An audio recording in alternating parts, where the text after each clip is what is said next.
In this video, we are going to set up a transfer function measurement to analyze the difference between your two outputs of Pro Tools. Now you're going to do some wiring here. Disconnect the loopback cable that comes from your interface output into your interface input and connect the headphone jack using an aux cable, a splitter cable, a Y cable.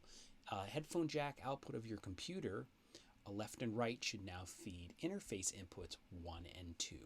You'll also need to open up Pro Tools and open up the session provided in Canvas. We've got these 3 tracks here, and we need to make sure that we are driving our correct outputs. And this may be different on your computer, but for me, I went to Setup, Playback Engine, and I made sure my playback engine for Pro Tools is going to my built-in output, not one of these other ones. And with that all set, and I know I've already tested, I put some headphones on it, I made sure it worked. I'm going to set up for loop playback, so Command-Shift-L sets me into loop playback right up there, right? And I'm going to select my track and press play, and this thing's just going to roll for a while. It's a 15-minute audio file, it'll just keep playing. And what we have here is 3 tracks. You have subs, mains, and reference. The subs is a recording of pink noise. Low pass, so it's only below 120 hertz, as if you'd be driving some subs.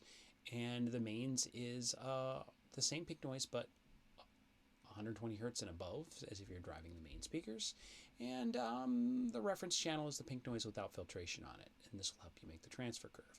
And what's important here is that the subs and mains are panned to the left output of my headphone jack, and the reference is going to the right. So you'll always, whatever you play here, subs or mains or both together, or will always be comparing to the reference.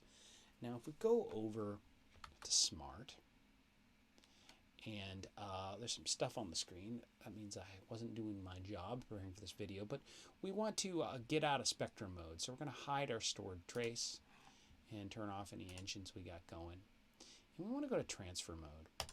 And I have not created any measurements here. So we need to create a measurement, a transfer measurement, a 2-channel measurement. So there's a couple different ways this can be done, but I'll show one method here, new TF. And you're going to make a new TF here, and you're going to name it. Let's name it after your interface. Let's call it octa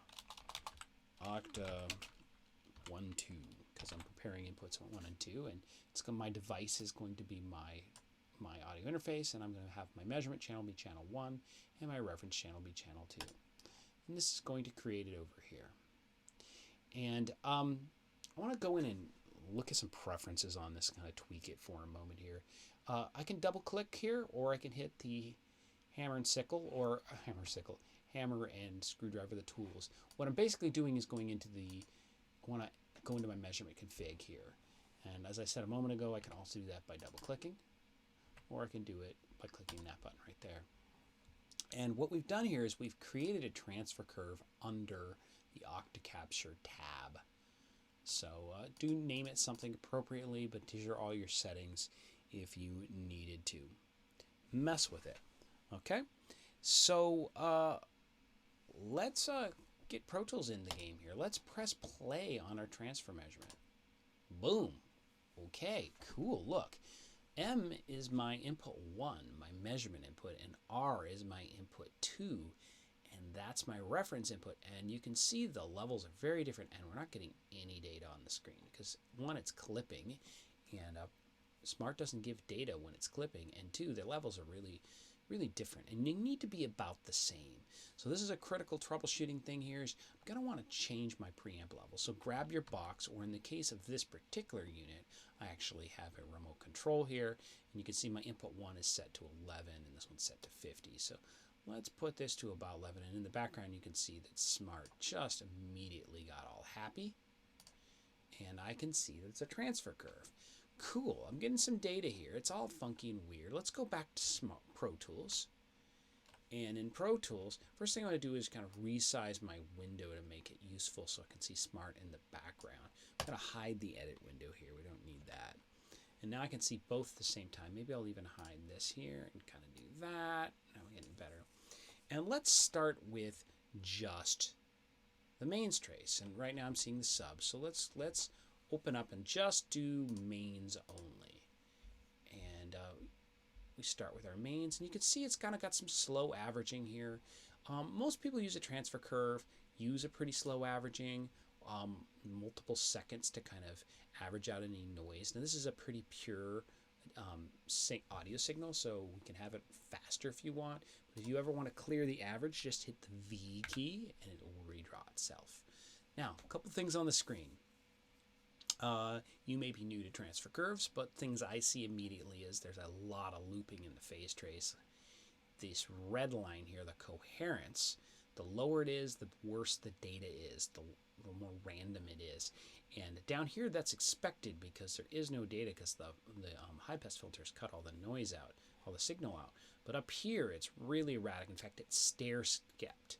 And that stair-step tells me that the delay has not been set correctly to compensate for the travel time of the measurement, which is, of course, the main speakers traveling through the venue. I can also see up here in the live IR that it is not lining up at the center of the live IR window. So if I go here to my measurement and I hit find and I insert the delay it finds, and it recommends 11 milliseconds. Let's see what happens. Sweet. Now it has made some pretty decent data, and we were pretty much ready to go and start analyzing. Let's see if the subs can work. Over here, Pro Tools, and check out my subs, and you can see it's a little slow to draw, but there's my sub trace.